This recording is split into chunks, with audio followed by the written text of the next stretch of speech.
जमलेल्या माझ्या तमाम हिंदू बांधवांनो, भगिनींनो आणि मातांनो,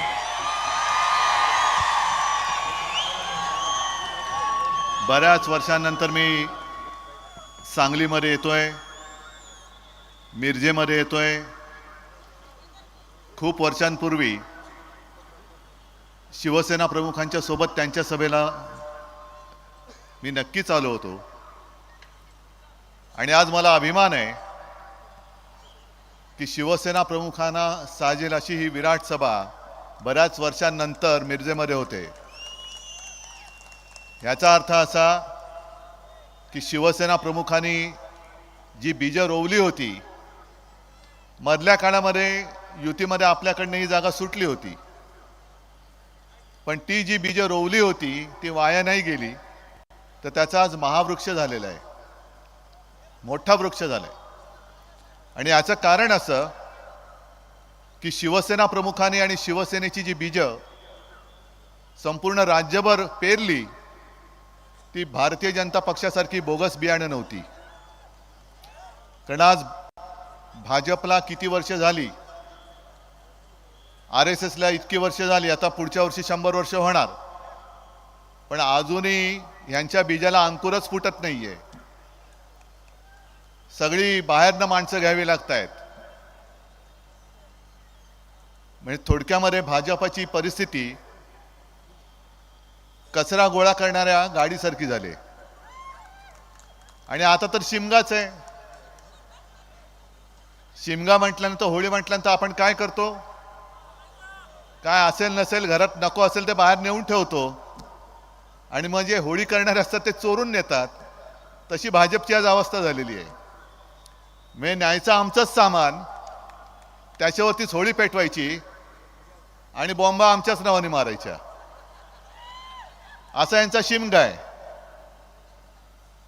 त्यांनी जरी शिमगा करायचं ठरवलं असलं तरी भारतीय जनता पक्षाच्या 10 वर्षाच्या नतद्रष्ट राजवटीची होळी आपल्याला करावीच लागेल. आणि म्हणून मी सांगलीत आलेलो आहे.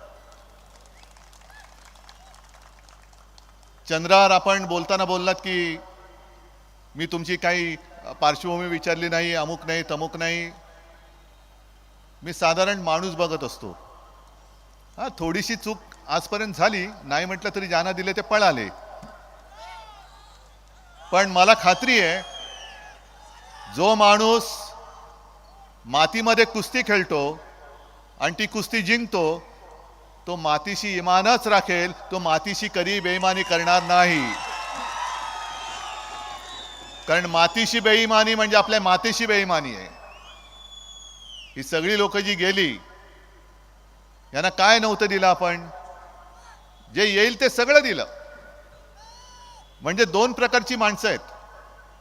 काही जणांना एक भस्म्या रोग असतो, भस्म्या, असं मी ऐकलंय. म्हणजे किती दिलं तरी यांची भूकच शमत नाही. कधी द्या द्या, खातायत खात्यात खात्यात. अरे जाते कुठे तुझं खाल्लेलं ते काय माहिती नाही, पण द्या. आणि काही लोक जी गेली ती खाऊन खाऊन यांची पोटे एवढी तट्ट झाली की आता अजीर्ण होईल, अपचन होईल, आणि अपचनावरती इलाज करण्यासाठी ईडी, इन्कम टॅक्स, CBIच्या म्हणून तिकडे पळाली. पण यांना काही लाज लज्जा शरम नाही. ज्या शिवसेनेने यांना राजकारणामध्ये स्थान दिलं, मोठं केलं. तुम्ही विचार करा की जर शिवसेना ही 4 अक्षर हे जे आता घटनाबाह्य बसलेत, मुख्यमंत्री, त्यांची ओळख तरी झाली असती कोणाला? आज आता मी तुमच्याकडे येताना त्यांनी काहीतरी एक पत्रकार परिषद घेतली. मी काय ऐकली नाही, मी कधी ऐकत पण नाही आणि ऐकण्यासारखी नसते. पण असं बोलले असं म्हणतात, त्यांनी एक दम दिला. दुसरं देऊ काही शकतात? सगळ्या आमदारांना वगैरे दम दिला त्यांच्या की याद राखा तुमच्या कुंडल्या माझ्याकडे आहेत. मी त्यांना सांगतो, अहो या निवडणुकीत तुम्ही किती काही केलं तरी तुम्ही पराभूत होणार म्हणजे होणारच. आणि सगळ्यांच्या कुंडल्या घेतल्या आहेत. 40 पोपट बरोबर आहेत. कुठल्या तरी झाडाखाली उद्या ज्योतिषाचं काम सुरू करा, पोपटवाला म्हणून. तेच तुम्हाला करावं लागणार आहे. कुणबुणे ज्योतिषी म्हणून सुरू करा धंदा तुमचा. दाढी वगैरे वाढलीच आहे, आणखीन वाढवा थोडी. कारण दुसरं काय तुम्हाला देणार नाही. ही महाराष्ट्रातली जनता ही स्वाभिमानी आहे. आमच्या नसा नसामध्ये महाराष्ट्राचं प्रेम भरलेलं आहे. आज सुद्धा मी कोल्हापूरला उतरल्यानंतर पहिल्या प्रथम शाहू महाराजांच्या भेटीला गेलो, कारण ते महाविकास आघाडीकडनं उभे राहत आहेत. लोकसभेला त्यानं शुभेच्छा द्यायला गेलो आणि त्यानं वचन दिलं की कोल्हापूरमधला, जरी गेल्या वेळेला आम्ही कोल्हापूर जिंकलो होतो तरी मी कोल्हापूरकरांना हात जोडून सांगतोय की एक मोठा विचार आपण करतो आहोत.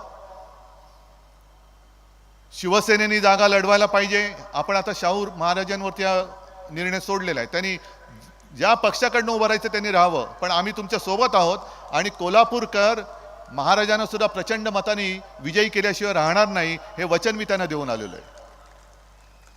नंतर आलो, संजय राऊत यांनी सांगितलं, साहजिकच आहे, सांगलीत आल्यानंतर वसंतदादांची आठवण करण्याची गरजच नाही. वसंतदादा आणि सांगली हे नातंच आहे. वसंतदादा, त्याच्यानंतर पतंगराव.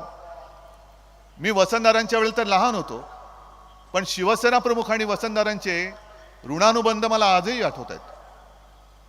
म्हणजे एक दादरमध्ये कुठला तरी एक कार्यक्रम होता आणि त्या कार्यक्रमात शिवसेना प्रमुख बोलले ते वसंतदादांना की दादा आता हे सगळं खूप झालं, आता महाराष्ट्राच्या चाव्या तुम्ही तुमच्या हातात घ्या. योगायोग असेल काही असेल, त्या कार्यक्रमानंतर वर्ष 6 महिन्यामध्ये वसंतदादा आपल्या राज्याचे मुख्यमंत्री झाले होते. म्हणजे पक्ष ठीक आहे, तुम्ही काँग्रेसमध्ये, आम्ही शिवसेनेमध्ये. मतभेद तेव्हाही होते, मतभिन्नताही होतीच, पण कधीही सुडानी राजकारण शिवसेनेने केलं नाही, शिवसेना प्रमुखांनी केलं नाही आणि त्यावेळेच्या काँग्रेसवाल्यांनी सुद्धा केलं नाही. म्हणूनच आज काँग्रेसची लोक आणि राष्ट्रवादीची लोक माझ्यासोबत का येऊ शकतायत? पवार साहेब आणि शिवसेना प्रमुखांचं नातं जगजाहीर आहे. व्यासपीठावरनं शिवसेना प्रमुख कडाडून टीकाही करायचे, पवार साहेब करायचे, पण भेटल्यानंतर त्यांची जी मैत्री होती, ती मैत्री आणि राजकारण, त्यांनी कधीही राजकारणाचा उपयोग सूडबुद्धीने एकमेकाला संपवण्यासाठी नाही केला, जो आज केला जातोय. मी का चिडलो, मी का मैदानात उतरलोय? कारण मातोश्रीमध्ये अगदी शिवसेना प्रमुखांच्या खोलीत, ज्याला आम्ही मंदिर मानतो, आज देखील तिकडे आमचं जास्त येणं जाणं नसतं. फक्त काही चांगले सणवार असतील किंवा आम्हाला असं मनात आलं की आशीर्वाद घ्यायचे आहेत, तर जाऊन त्या मंदिरात, त्या खोलीत जाऊन आम्ही आशीर्वाद घेतो. त्याच खोलीत अमित शहानी मला जे वचन दिलं होतं ते वचन त्यांनी मोडलं आणि उलट मला खोटं ठरवायला निघाले, म्हणून मी संतापलो आणि मी मैदानात उतरलो. कारण हे आमचं हिंदुत्व नाहीये. हिंदुत्व, आता संजय राऊत यांनी संपूर्ण मातीचा गुण किंवा अवगुण कसा असतो ते सांगितलं. औरंगजेबाच्या भूमीत जन्मलेल्यांनी आम्हाला हिंदुत्व शिकवायला जाऊ नाही. आम्ही शिवछत्रपतींच्या महाराष्ट्रामध्ये जन्मलो आहोत. ही भूमी वीरांना जन्म देणारी आहे आणि गद्दारांना माती चालणारी आहे.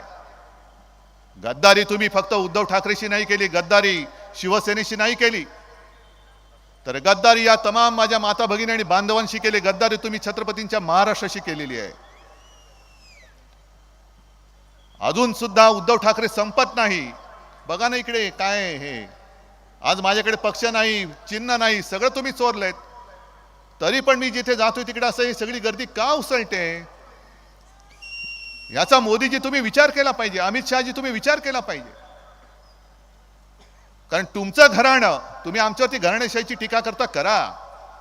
आहेच मी, मला अभिमान आहे. मी हिंदू हृदय सम्राट आणि माझी माँ यांचा मी पुत्र, याचा मला अभिमान आहे. आणि मोदीजी तुम्ही तुमच्या 7 पिढ्यांचा इतिहास सांगा. अमित शहाजी तुम्ही तुमच्या 7 पिढ्यांचा इतिहास सांगा. आणि मी माझ्या 7 पिढ्यांचा इतिहास सांगतो. जनतेला ठरू दे आणि जनताच सांगेल तुम्हाला की जनतेसाठी कोणत्या पिढ्या राबल्या आणि जनतेला कोणत्या पिढ्या लुबाडतायत, हे जनता तुम्हाला तोंडावरती सांगेल. एवढी महाराष्ट्राची जनता ही स्वाभिमानी आहे. पण तुम्ही वाटेल ते बोलता, वाटेल ते बडबडता. काल एक सहज त्या सिंदखेड राजाला गेलो. मातृतीर्थ, जिथे जिजाऊंचा जन्म झाला, त्या जन्मस्थानाच्या बाहेरच अगदी गेटला लागून आमची सभा होती, कुटुंब संवाद. आणि तिथे बोलताना संजय राऊत बोलले की औरंगजेबाचा जन्म कुठे झाला ते त्यांनी सांगितलं. आम्ही काय करू शकतो? आम्ही तो इतिहास नाही पुसू शकत. जन्म तिथे झाला तर झाला. आणि मग पुढे जे मी बोललो की हीच औरंगजेबी वृत्ती ही या मातीमध्ये गाडलीच पाहिजे,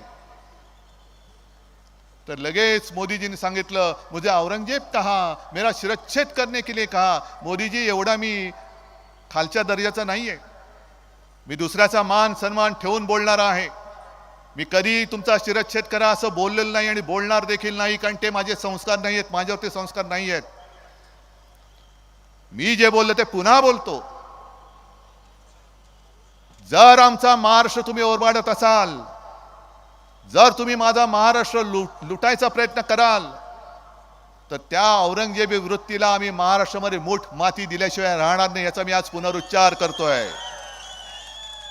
मी परत बोलतोय, कारण तुम्ही बारीक बारीक बारीक, कारण त्यांच्याकडे आता प्रचाराला काही राहिलेलं नाहीये. आम्ही काय बोलतोय ते शब्दाचे अर्थाचे अनर्थ करून तुम्हाला असं संभ्रमित करून टाकायचं आणि असं केविलवाणं बनायचं की बघा बघा मी विरुद्ध सगळे माझ्या विरुद्ध आलेले आहेत, माझ्या विरुद्ध सगळे आलेले आहेत. मग आपले साधीसुधे लोक खास करून या माता भगिनी काय करतात, होय हो बिचारा बघा कसा एकटा पडलाय आणि त्याच्या विरुद्ध सगळे अगदी उभे राहिलेले आहेत आणि जरा निवडून द्या, मग यांची छाती कशी फुलते, मैं अकेला सब पे भारी. मग आता का तुमच्या छातीला पिन लागली, आता का टाचणी गेली, कुठे गेली ती हवा? मोदीजी, तुम्ही जे सांगताय तुमच्या विरुद्ध संपूर्ण देश, मग उद्धव ठाकरेच्या विरुद्ध तुम्ही तळापासून वरपर्यंत अख्खी भाजपा माझ्या समोर उतरवतात तरी कमी पडतात. शिवसेना फोडली, राष्ट्रवादी फोडली, काँग्रेस फोडली, आणखीन आता काही कचरा मी म्हटलं तसे गोळा करतायत. का करताय एवढं सगळं?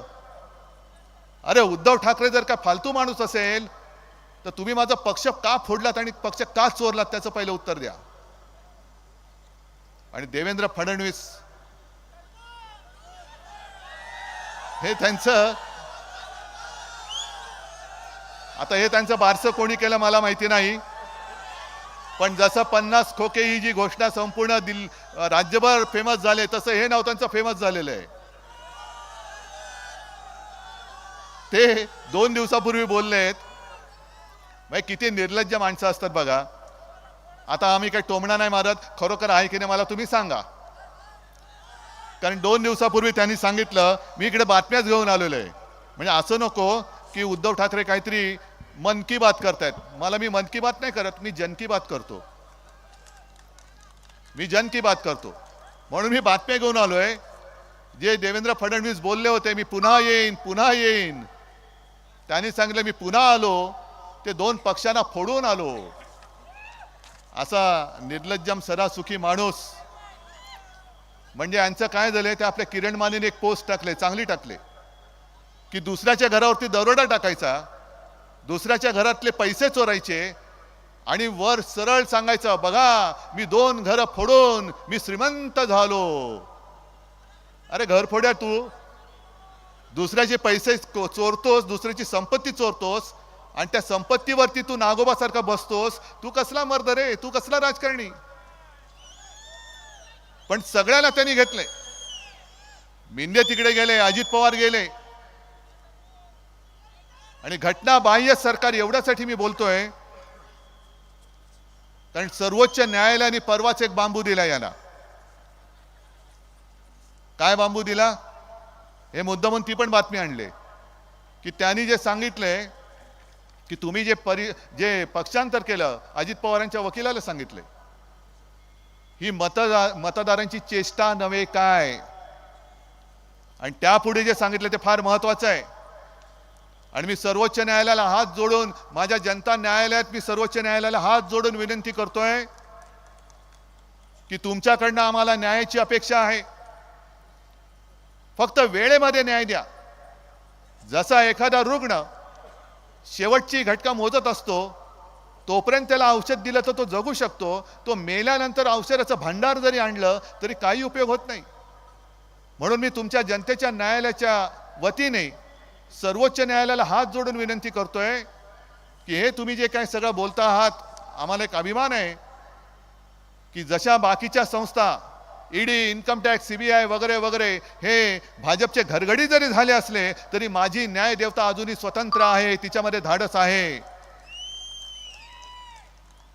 आणि त्याच पुढे त्यांनी न्यायमूर्तींनी जे सांगितले अजित पवारांना त्यांच्या वकिलांना सांगितले की तुमच्या चिन्हाचा वापर करताना याच्याबद्दल जोपर्यंत सर्वोच्च न्यायालयाचा अंतिम निर्णय येत नाही तोपर्यंत तुम्हाला खाली सूचना द्यावी लागेल, लिहावी लागेल. टीव्हीवरती सुद्धा जाहिरात आली तर खाली सूचना लिहावी लागेल. म्हणजे ही सूचना कुठे लिहितात माहिती आहे तुम्हाला? आता मी असं नाही विचारत तुमच्यापैकी सिगारेट किती ओढतात, कारण मी पण ओढत नाही, पण मला माहिती आहे सिगारेटच्या पाकिटावरती एक संविधानिक किंवा वैधानिक इशारा दिलेला असतो ना. सिगरेट ओढणं हे आरोग्यास हानिकारक आहे, दारू पिणं हे आरोग्यास हानिकारक आहे असं दारूची जाहिरात आणि दारू पितानाची जी काय पिक्चर असतात तेव्हा ते लिहिलं जातं.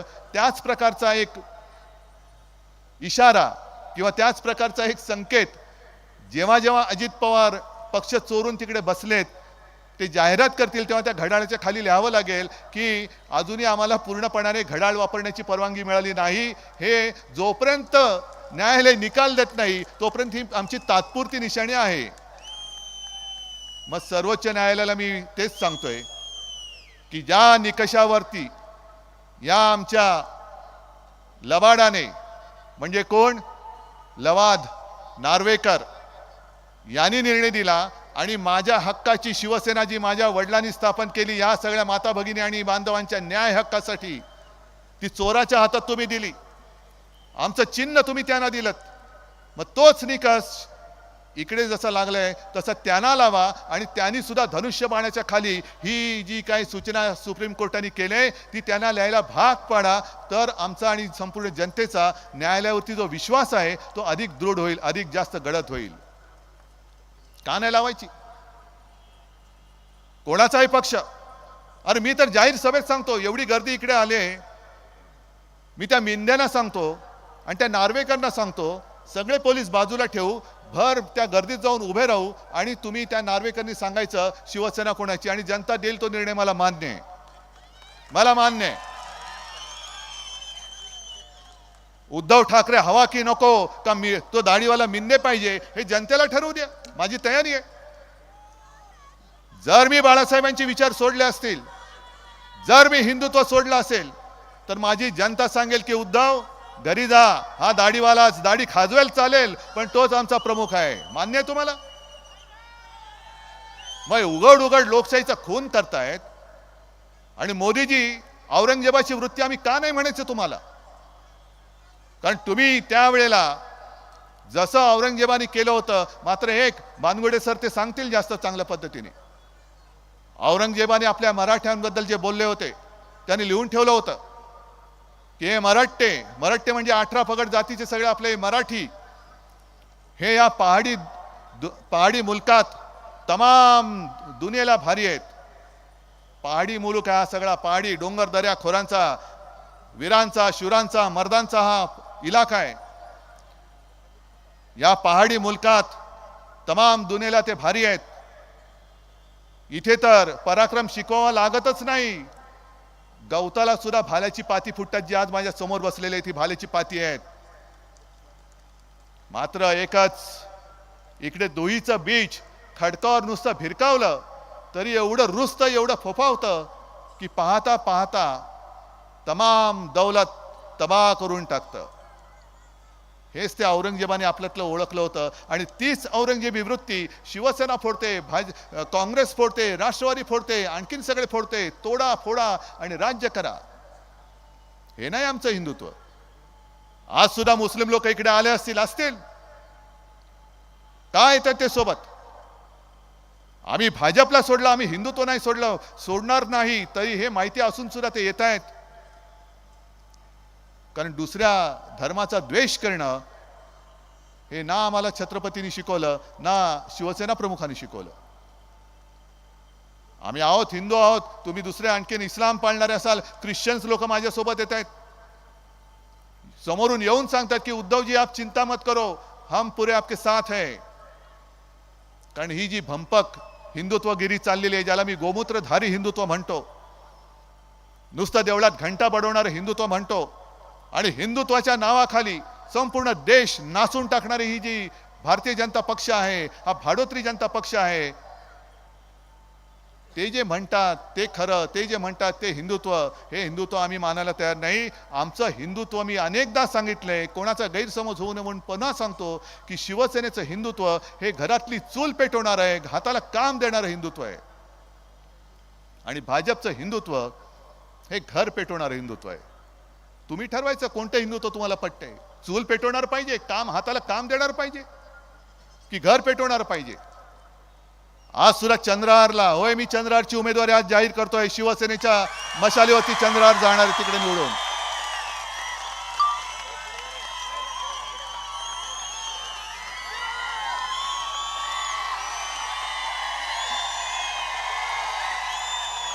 हा मर्द तुम्हाला दिलेला आहे, हा मर्द तुमच्यासाठी लढायला उतरलेला आहे. पण याला जिंकून देण्याचा मर्दपणा तुम्हाला दाखवावा लागेल. सांगलीकरांना सांगावं लागेल की आम्ही पण मर्द आहोत.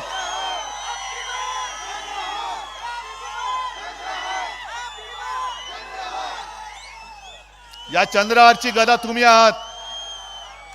कारण चंद्रहार जेव्हा पहिल्यांदा माझ्याकडे भेटायला आला, तेव्हा मला त्यांनी एक गदा दिली. चंद्रहार ती गदा मी ठेवलेली आहे. पण चंद्रहार तुझी वयाने लहान असल्यामुळे त्याला आरोतरे बोलतोय. चंद्रहार तुझी अस्सल गदा ही आहे. आणि ही गदा जोपर्यंत तुझ्या सोबत आहे तोपर्यंत तू प्रतिस्पर्धाची चिंता करू नको. का चंद्रहारला मी दिलं? कारण गेले 10 वर्ष ज्याला तुम्ही निवडून दिला त्यांनी तुम्हाला काय दिलं? लोकसभेमध्ये कधीतरी सांगलीच्या एअरपोर्ट बद्दल प्रश्न विचारला? काय सांगलीमध्ये उद्योगधंदे आणि आणले? सांगलीमध्ये काय तुमचं आणखीन काय जे तुम्ही सांगत होतात, पाणी सिंचनाची सोय केली का? काही केलेलं नाही. तरी सुद्धा पुन्हा पुन्हा आपकी बार 400 पार. काय मी मागे म्हटलं ना शिवाजी पार्कला 400 पार म्हणजे काय? खुर्च्यांचं दुकान काढले तुम्ही? काय किती खुर्च्या? आता 400 पार, पुढच्या वेळेला 500 पार. हा एवढा माझा महाराष्ट्र भोळा नाहीये. माझा भोळा आहे, साधा आहे, पण मूर्ख नाहीये. आणि मोदीजी तुम्ही आज जे फिरता आहात, अहो तुमचे व्हिडिओ दिसतायत. म्हणजे एक तर व्हिडिओ माझ्या टेलिफोनमध्ये आहे, एक त्या नागपूरमध्ये त्या परिसरात मी गेलो होतो, यवतमाळ वाशिम, तिथल्या त्या कलावती म्हणून एक बाई आहेत, गरीब बाई. अमित शहानी जोर जोरात सांगितलं कलावती बाई को घर मोदी ने दिया, पानी मोदी ने दिया, ये मोदी ने दिया, अमुक मोदी ने दिया. आणि मग लगेच त्या बाईंचा बाईट घेतला या पत्रकारांनी. ते बोलले सगळं खोटं आहे, मोदीजींनी मला काही दिलं नाही, मला दिलं ते राहुल गांधींनी दिलं होतं. मग किती खोटं बोलायचं? अहो हे तर सोडून द्या. आणखीन एक बाई अशा होत्या, ती सुद्धा बातमी आहे. पुण्यप्रसून वाजपेयी यांचं एक चॅनल होतं, त्यांना काढलं, तर त्यांनी दुसरं चॅनल सुरू केलं. एका बाई त्या मोदी म्हणजे प्रधानमंत्र्यांबरोबर थेट संवाद. मग ते एक साध्या बाई कोणतरी दाखवले त्यांनी खेडेगावातल्या. मग त्यांनी विचारलं कसं आहे, त्या तेव्हा ते बरोबर त्यांच्या नावाने विचारतात, कसं आहे लक्ष्मीबाई? हाँ ठीक हूँ. हाँ कैसा तुझं शेतीचं उत्पन्न दुप्पट झालं की नाही? हाँ हो गया. आणि आपण टीव्ही बघताना काय म्हणतो की अरे ही साधी बाई आहे, अगदी गरीब खेड्यातली आहे, ही कशाला खोटं बोलेल, हिचं खरंच उत्पन्न दुप्पट झालं असेल. पण चॅनेलवाले पण उस्ताद आहे. त्यांनी त्या बाईचा मागोवा घेतला, त्या महिलेचा मागोवा घेतला, तिच्या घरी गेले आणि तिला विचारलं की असं असं तू बोलली तर ते खरं आहे का? तुझी डाळिंबाची काय बाग आहे का? मग गावकऱ्यांनी सांगितलं की डाळिंबाची बाग वगैरे काही नाही आहे, ही बाई बिचारी साधी आहे. मग ते म्हणाले की असं कसं बोलले की प्रधानमंत्र्यांनी विचारलं डबल झालं का उत्पन्न? हो बोलली. त्याला काही दिवसापूर्वी केंद्राची एक टीम आली, गावात फिरली, आपको प्रधानमंत्री जी से बात करनी है? हाँ करनी है. आपको करनी है? हाँ. आपको करनी है? हाँ. तो बात करनी होगी तो ट्रेनिंग लेना पडेगा. तो ट्रेनिंग काय? हा प्रश्न विचारला जाईल तेव्हा तुम्ही त्याला हे उत्तर द्यायचं. म्हणजे हे सगळं खोट्याचं नाटक गेले 10 वर्ष आपण भोगतोय. आणि तरी सुद्धा आपकी बार यांना लाज कशी वाटत नाही की जनतेला फसवून जनता मेली तरी चालेल. म्हणजे निवडून दिल्यानंतर पहिलं निवडणुकीच्या वेळेला सबका साथ आणि निवडून आल्यानंतर फक्त मेरे दोस्त का विकास. म्हणजे स्वतः कोरडे पाषाण असं झालेलं आहे सगळं. मी नेहमी जे बोलतो, चिडतो मी कुठे, आम्ही कधी तुमच्या कुटुंबावरती बोललोय? अमित शहाजी तुमच्या मुलाबाळांबद्दल कधी बोललोय? पण तुमच्याकडे आज काही मुद्दे नाहीयेत. शिवसेनेवरती तुम्ही टीका करताना काही शिल्लकच राहिलेलं नाहीये. अरे जनाची नाही तर मनाची, पण ते मन तरी जागा असलं पाहिजे, मन तरी संवेदनशील असलं पाहिजे, तर लाज वाटेल. पण ज्या शिवसेना प्रमुखांनी मोदीजी आणि अमित शहाजी दोघांनाही संकट काळामध्ये वाचवलं, होय शिवसेना प्रमुखांनी वाचवलं. आणि मोदीजींचं नाव जेव्हा पंतप्रधानसाठी पदासाठी भाजपने जाहीर केलं, तेव्हा शिवसेनेने पहिला पाठिंबा मोदीजींना दिला होता. म्हणजे संकट काळामध्ये जी शिवसेना, जे शिवसेना प्रमुख तुमच्या मागे, अगदी तुमच्या पुढे ढालीसारखे राहिले, जे वार होत होते ते आमच्या छातीवर आम्ही घेत होतो शिवसेना म्हणून, त्या शिवसेनेला तुम्ही खतम करायला निघालात. 19 साली सुद्धा अमित शहाजी तुम्ही मातोश्रीत आला होतात आणि शिवसेना प्रमुखांसमोर जे लोटांगण घातलं होतं, काय म्हणून तुम्ही आला होतात मातोश्रीत? मीच होतो ना पक्षप्रमुख. मग आज तुम्ही जे बोंबलतायत बेंबीच्या देठापासून की घराणेशाही म्हणजे यांच्याकडे सगळी गद्दारांची पिलावळ ती चालते. बाप मंत्री, मुलगा आमदार, बाप मुख्यमंत्री, पोरगा खासदार, हे गद्दारांची पिलावळ चालते ना. पण एक घराणं पक्ष चालवतोय. मग तेव्हाही एकच पक्ष आणि एकच घराणं पक्ष चालवत होता, तेव्हा तुम्हाला येताना लाज नाही वाटली? तुमचे अर्ज भरायला मला बोलवलात, मोदीजी का अर्ज भरायचा आहे, अमित शहाचा अर्ज भरायचा आहे. अहो तेव्हा पण मीच होतो, पण तेव्हा तुम्हाला मी लागत होतो. आणि तुम्हाला असं वाटलं की आता निवडून आलो, स्वतःचं सरकार आलं, आता याला लाथ घातली तरी चालेल, मी एवढा कमकुवत नाहीये, एवढे कमजोर आशीर्वाद घेऊन मी नाही जन्माला आलेलो. हे माझे आशीर्वाद आणि हे माझं कवच, संरक्षक कवच, हे आई जगदंबेच्या कृपेने मला मिळालेलं आहे. आणि या कवचाच्या तेजाशी छेडछाड करण्याचाही तुम्ही प्रयत्न करू नका. राजकारणात जळून भस्म व्हाल, राजकारणात जळून भस्म व्हाल. आणि आता ते जे सांगतायत की उद्धव ठाकरेंच्या पुत्र प्रेमामुळे शिवसेना फुटली. अच्छा, कोणामुळे? आदित्य मुळे? मग उद्धव ठाकरेच्या पुत्रप्रेमामुळे शिवसेना फुटली असेल तर अमित शहाजी तुमच्या पुत्रप्रेमामुळे आपला देश हिंदुस्थान क्रिकेटची फायनल हरली, त्याचं काय? काय त्या यशाला असं काय सोनं लागलंय? काय त्याला बॅट तरी धरता येते? हा, चालतो कसा तुम्ही बघताय, बोलतो कसा तुम्ही बघताय. मग असं ते काय खाली मुंडी पातळ ढुंडी असा चालतो हा तुमचा पोरगा? काय क्रिकेटचा आणि त्याचा संबंध काय? काय म्हणून तुम्ही नेलीत क्रिकेटची फायनल गुजरातला? आणि हा जो सगळा प्रयत्न चाललाय, जे येईल ते गुजरातला नाही, जे येईल ते गुजरातला नाही. आमचं गुजरात बद्दल काही असूया आहे किंवा गुजरात बद्दल काही द्वेष आहे अशातला भाग नाही. पण मोदीजी तुम्ही देशाचे पंतप्रधान आहात, सगळं येईल ते गुजरातला नेताय. काय इतर देशांनी तुमचं काय घोडं मारले? महाराष्ट्रामध्ये आज जे काय घटनाबाह्य मुख्यमंत्री काहीतरी बडबडलेत, औरंगजेबावरनं पण बडले असतील. त्यांना जसं स्क्रिप्ट येतं तसे ते वाचतात. पण औरंगजेबी वृत्ती बोलल्यानंतर तत्काळ उत्तर देणारे घटनाबाह्य मुख्यमंत्री, त्यांच्या डोळ्यात देखत महाराष्ट्र लुबाडला जातोय, महाराष्ट्र ओरबाडला जातोय, तरी सुद्धा दिल्लीची चाकरी करत, त्यांचे बूट चाटत, त्यांच्यासमोर शेपूट हलवत आहेत आणि म्हणे हे बाळासाहेबांचे विचार. मग जे मी सांगतोय की उद्या आमचं इंडिया आघाडीचं सरकार येणार आहे, होय येणारच आहे. पण आघाडीचं सरकार आल्यानंतर आम्ही गुजरातशी द्वेष भावनेने वागणार नाही. त्यांच्या हक्काचं असेल ते जरूर देऊ, पण इतर राज्यांचं सुद्धा जे काय असेल ते त्यांना दिल्याशिवाय आम्ही राहणार नाही. आणि महाराष्ट्रातलं जेव्हा मी मुख्यमंत्री होतो तेव्हा अशी लुटालूट मी होऊ देत नव्हतो. छत्रपती शिवाजी महाराजांनी सुरत लुटली होती, हे सुरतवाले आता महाराजांचा महाराष्ट्र लुटतायत. हे तुम्हाला पसंत आहे? अरे इकडे त्यांच्याकडनं कोणी उभा असेल तर असू दे, पण तुमचं मत हे महाराष्ट्राच्या बाजूने असलं पाहिजे, महाराष्ट्राच्या लुटारूच्या बाजूने असता कामा नये. जर तुम्ही सांगलीचा गौरवशाली इतिहासाचे पाईक असाल, वारसदार असाल, तर मी जे सरळ सांगतोय की एका बाजूला आम्ही देशभक्त आहोत आणि दुसऱ्या बाजूला धर्मामध्ये द्वेष पसरवणारे हे द्वेषभक्त आहेत. अहो साधी गोष्ट, मी परवाच्या इंडिया आघाडीच्या सभेत जमलेल्या माझ्या तमाम देशभक्त देशप्रेमी बांधवांनो, भगिनींनो आणि मातांनो अशी केली. लगेच त्या घटनाबाह्य मिंदेच्या पोटात मुरडा आला. हे बघा म्हणे यांनी यांची सुरुवात बदलून टाकली. हे सगळे मोदी सैनिक, मोदी भक्त. या मोदी भक्तांना मला विचारायचं आहे, तुमचं प्रेम तुमच्याकडे ठेवा, पण मला सांगा पहिलं, अगदी त्या मिंदेनी सुद्धा सांगावं, तू आता शिवसैनिक नाहीस, तू नमो सैनिक झालेला आहेस. तू नमो सैनिक आहेस, गद्दार आहेस, मोदी भक्त असशील, पण मोदी भक्त देशभक्त आहे की नाही पहिलं मला सांगा, आणि मग आमच्या हिंदुत्वावरती बोला.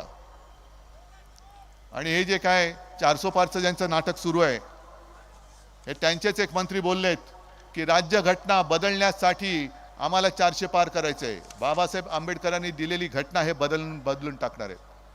आणि हा सरळ सरळ हुकुमशाहीचा डाव हा महाराष्ट्र यशस्वी होऊ देणार का, हा मी तुम्हाला प्रश्न विचारतोय. चंद्रावर तर विजय झालाच आहे, झालाच पाहिजे, करावाच लागेल. कारण तिकडे लोकसभेमध्ये आपलं सरकार असणार आहे आणि यांच्या नाकाडावरती टिचून, छाताडावरती भगवा रोवून अस्सल मातीतला मर्द पैलवान हा मला दिल्लीमध्ये गेलेला पाहायचा आहे. आणि म्हणून मी मुद्दामून चंद्रहारची उमेदवारी जाहीर करायला आज इथे आलेलो आहे. तुम्ही जबाबदारी घेणार आहात, सगळे हात वर करून सांगणार आहात, ठीक आहे. मग आपलं ठरलं, आता आपली भेट विजयी मेळाव्यामध्ये. जय हिंद, जय महाराष्ट्र.